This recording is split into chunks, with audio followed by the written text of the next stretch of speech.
Litbang Kompas merilis survei terhadap pengungkapan kasus kematian Brigadir Nofriansyah Yosua Huta Barat atau Brigadir J yang dilakukan oleh Korps Bayangkara. Survei dilaksanakan sepanjang 23 hingga 26 Agustus 2022 terhadap 502 orang responden berusia di atas 17 tahun yang berada dari 34 provinsi. Hasil survei mencatat, mayoritas publik menilai pengungkapan kasus kematian Brigadir J tidak dilakukan secara transparan kepada publik. Litbang Kompas mencatat sebanyak 44,9% responden berpendapat proses penanganan kasus penembakan Brigadir J masih tidak transparan. Meskipun di sisi lain, Kompas menemukan 33,5% responden menilai penanganan kasus sudah dilakukan secara terbuka. Terbelahnya penilaian publik pada kualitas transparansi tidak dapat dipisahkan dari dinamika pengungkapan perkara.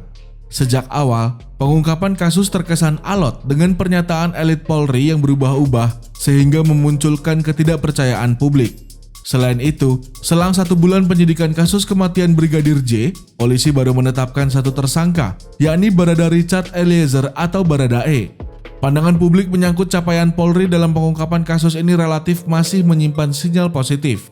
Dalam survei yang sama, sebanyak 63,33% responden menilai penegakan hukum dalam kasus Brigadir J akan memberikan keadilan, meskipun pelaku yang terlibat merupakan anggota polisi.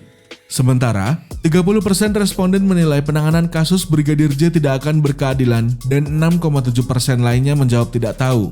Selain itu, Litbang Kompas juga mencatat mayoritas responden sebanyak 67,6% meyakini bahwa kasus kematian Brigadir J bakal diusut tuntas oleh aparat penegak hukum.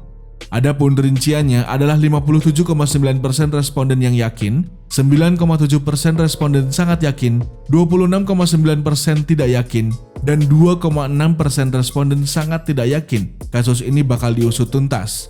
Survei Litbang Kompas kali ini memiliki tingkat kepercayaan 95%. Nilai pencuplikan penelitian kurang lebih 4,37% pada kondisi penarikan sampel acak sederhana.